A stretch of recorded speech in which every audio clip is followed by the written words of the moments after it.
there, welcome back. This is the last episode of the week. This is, at least for now, for what I plan to do. Who knows? But this is about the Clone Wars, the Star Wars Clone Wars cartoon, animated show, whatever. Now, I started watching these because I had a young nephew. I thought I'll buy a few of these on DVD for babysitting purposes. That was my plan. That was just generally how I would get into these. I didn't have any plan beyond that. It was just to have something for babysitting, you know, because I knew you liked like actiony things. And I ended up getting addicted to them all and watched them all and watching Rebels that followed, and they're very good. They're really good animated shows, and the Clone Wars is the last like Star Wars that George Lucas actually had any involvement in. Like after that, he sold his company, moved on, but the Clone Wars was the final thing he direct involvement in every day. Basically, even though he didn't run it, Dave Filoni ran it. Dave Filoni was involved with Avatar, at least Last Airbender, for the first few seasons, where he was a director and he did a lot of really the best episodes. So he was promoted into running Star Wars and Clone Wars. Now there was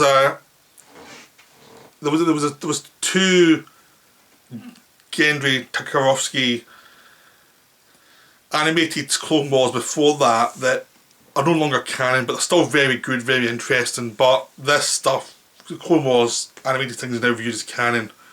But that was a good stepping stone. Lucas did them just as like webisodes, just to promote the films between episode 2 and 3, and the second season led into episode 3 as well. And they were really entertaining. They didn't feel anything like the films, but they were entertaining themselves. But obviously, because the Star Wars prequels kind of missed the Clone Wars out, there was like, end of episode 2, this Clone Wars start, end of beginning of episode 3, that's when they're ending. So there wasn't much of the Clone Wars in the prequels, and there's a lot of stories that could be told, so they decided to do these in animation. So he brought in Dave Filoni to showrun it and direct it all, or bring in his own people to direct certain episodes, but take care of the writing of it. But Lucas was still involved in the writing and was still involved in meetings and talking to them, and he was still paying for it, and they deals with Cartoon Network, so they were making it for Cartoon Network, but Lucas was paying for it and he was bringing people he thought were good to create these episodes. And it had a kind of early bump in the road where basically to promote it they had to put a few early episodes together to be a film, the Clone Wars film, which is unfortunate because it was one of the weaker stories they had. It wasn't really, they made it when they were still working it out. They were still working out the tone, how comedic to make certain characters, how dark to make other characters, and it's actually fine. It's not that bad. I mean, it gets a reputation of being terrible. It's not. It's okay. It's just the early start to what would be something really good. It just was like, that was it. But from then on, the series started to grow. So I got the series from my nephew, started watching it myself, and then I got him addicted as well. Now I've got all the seasons and he's got all the seasons. I'm a good uncle. I'm a really good uncle. And he's also got all the Rebel seasons as well. I'm a really good uncle. Self-promotion here. And I just got addicted to them, really. It was like, to be honest, the Clone Wars are so much better than the films that followed. I mean, even the films I like Rogue One and Last Jedi, they're not as good as the Clone Wars. The Clone Wars are better. The Clone Wars have a lot of really cool information, and they expand the universe and expand the myth in ways because the original creator involved, but the original creator had involved somebody trusted to oversee it. So he could bring in saying, maybe you should do this, maybe you do that, maybe that's a bit off, but he would still leave it to the people he'd hired to do the job. Sort of like what he did with Empire Strikes Back, where he brought in somebody he trusted and let them do the job of creating this thing. And it just works. I mean, I think the first season they're still finding their feet a little bit. They're still making mistakes. Certain episodes are a bit kiddie focused because it's for the Cartoon Network, but other episodes are much darker and much more grown up.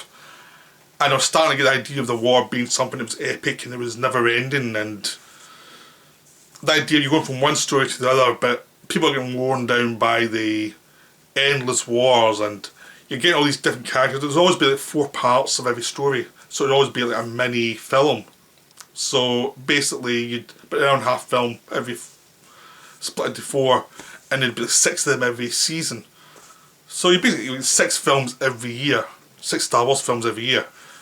And 1 or 2 weren't that great, but most of them were really enjoyable. Like, they really ranged from an odd unfortunate one where they tried something and didn't quite come off, to really enjoyable pulp, to really great animation, really great storytelling. It varied, because not everything was perfect, because you're doing a TV show and you're always going to have episodes that don't quite turn up to what you were imagining, but the peaks really worked, and they managed to expand the characters. I mean, I think they found out that certain characters didn't work so well, so they didn't have much of them. The Natalie Portman character Padme was in it a lot more the first season, and then character was just kind of sidelined a lot to just be in when needed the character, not bring her in unless you needed that character to be there. So anytime there was a Senate thing, as it went on, the Senate stories get better because they realised do it sparingly but make it have a point. So they figured that out. Jar Jar Binks get chucked to the side pretty quick, and then when they brought him in again, they made sure they had something for him to do that was actually had some depth. So they kind of knew which characters they maybe don't focus on, but mainly the characters in the films they focus on was Anakin, Obi-Wan and Yoda. It worked because they created an idea of who these people were during the war. Like, there's a whole 3 years in between the 2 films, so the people can expand and become more mature as they get older. They give Anakin an apprentice, because he becomes a Jedi at the end of Attack of the Clones, and she's Ahsoka, and she's pretty much an annoying little kid who has now grown up to the age where she has to have a master.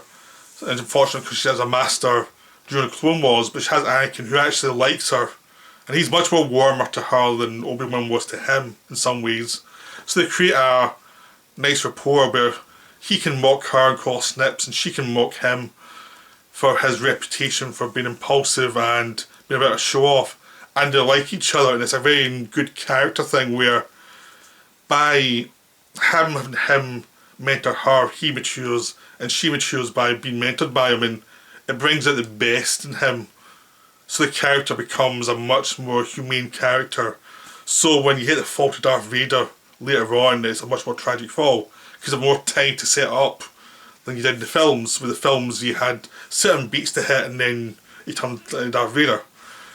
Here you've got more time and it actually works better, because they're not forcing it either. They're just like, this is who the character is, and there's no concept he's going to become Darth Vader, and they don't overdo the foreshadowing. Every so often they foreshadow a little, but not much. They don't do it. It's an adventure story, and him at this point he's a hero, and they play it legit.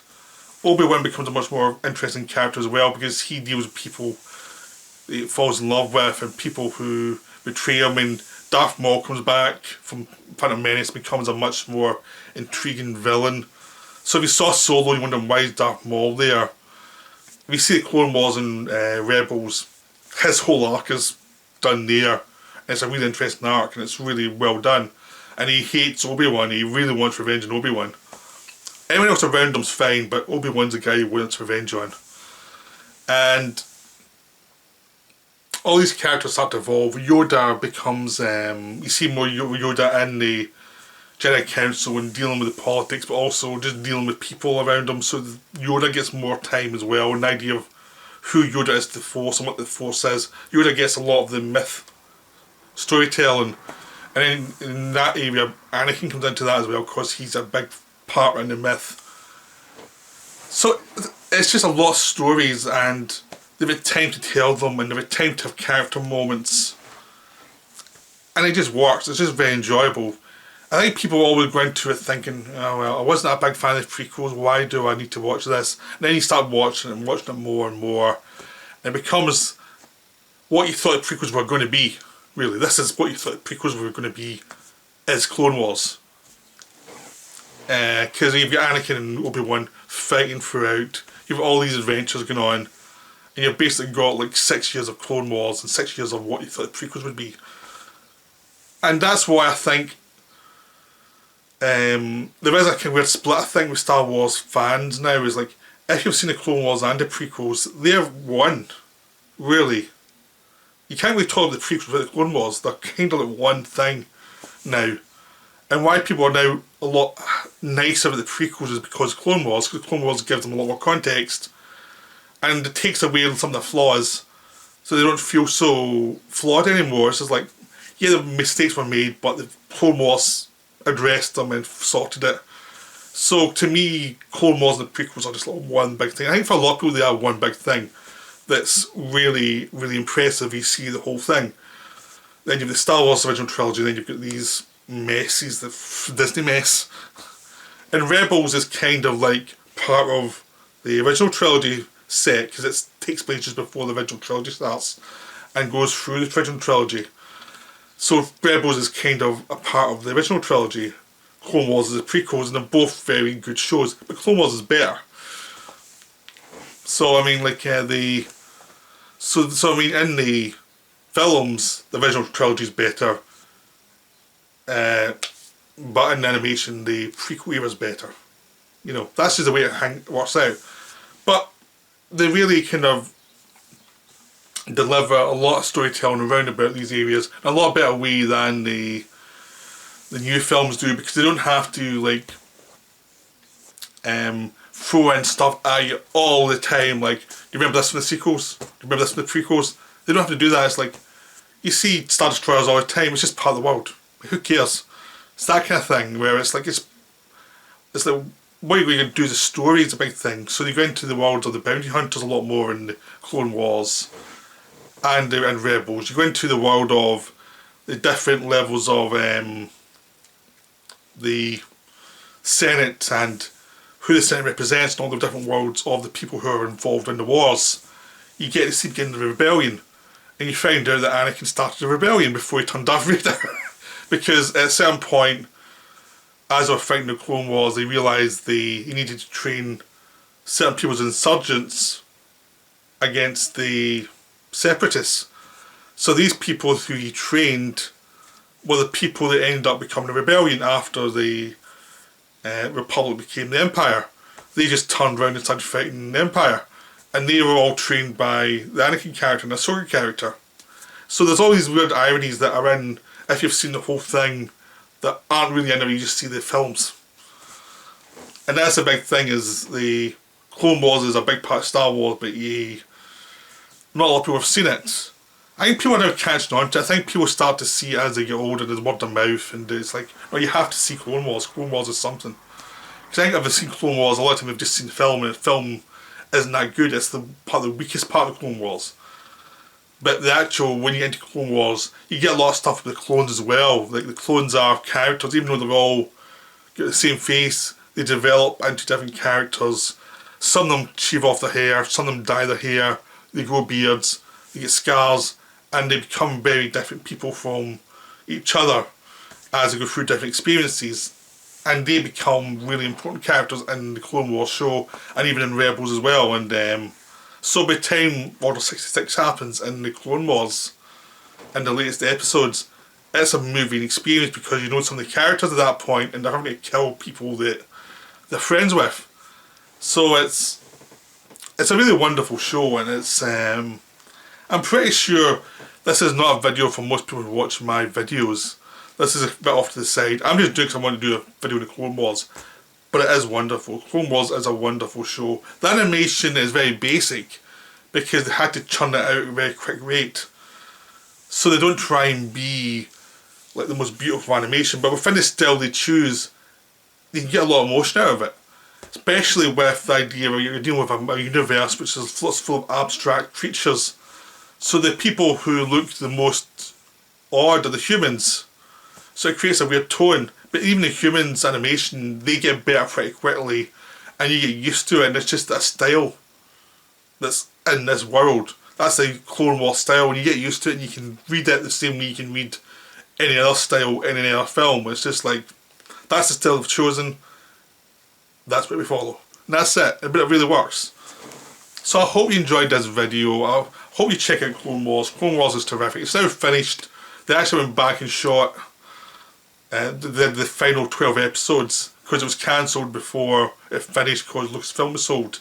But the film went back later and finished them off and did those final episodes. So there's now a complete story from beginning to end within the Star Wars universe that has an ending. It has a very wonderful moving ending. It really works, and it's got a very haunting final scene. So I highly recommend it. Go watch it. I'll be back later with some more videos, but this is me for now. Bye.